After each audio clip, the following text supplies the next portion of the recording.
अस्सलाम वालेकुम दोस्तों, 60 सेकंड के अंदर मैं आपको एक्सप्लेन करूंगा प्रिंटिफाई और प्रिंटफुल का मर्जर।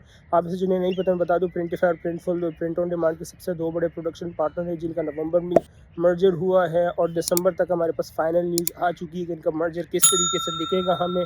और प्रिंटिफाई और प्रिंटफुल की ऑफिशियल स्टेटमेंट्स के मुताबिक ये अभी जो इनकी कंपनी सिर्फ आपस में मर्ज हुई है, ब्रांड्स इनके सेम ही रहेंगे, इनकी बिजनेस मॉडल था वो भी सेम ही रहेगा, बस इनकी कंपनीज आपस में मर्ज हो गई हैं। जिस तरीके से एक ज़माने में फेसबुक ने इंस्टाग्राम और व्हाट्सएप को परचेज़ किया था, अब उन्होंने तो परचेज़ किया था लेकिन इनका आपस में मर्जर हुआ है। अब जैसे इंस्टाग्राम में एक ज़माने तक इंस्टाग्राम और फेसबुक अलग एंटिटी रहती थी, लेकिन अब दोनों एक हो चुकी हैं, दोनों में आपको एक दूसरे का रेफरेंस मिलते हैं। इनकी कंपनी सिर्फ आपस में मर्ज हुई हैं, अभी इनको भी नहीं पता कि इन्होंने इस मर्जर के साथ करना क्या है, किस तरीके से इसको आगे लेकर चलेंगे। लेकिन जो अभी तक की न्यूज़ है वो यही है कि प्रिंटिफाई है और प्रिंटफुल है।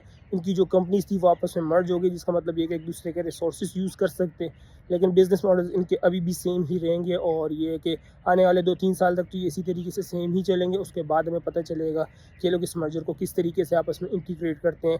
क्या हमारे पास कोई एक प्लेटफॉर्म निकल के आएगा जिसमें हम इनसे भी चाहे तो ऑर्डर फुलफिल करवा सकते हैं, या प्रोडक्शन पार्टनर से भी करवा सकते हैं, या फिर दोनों आपस में मिलकर अलग ही एंटिटीज़ रहेंगी और एक दूसरे की फीचर्स अडॉप्ट कर लेंगे और प्रॉफिट शेयर करेंगे और एक दूसरे की सर्विस इसी तरीके से शेयर करते रहेंगे।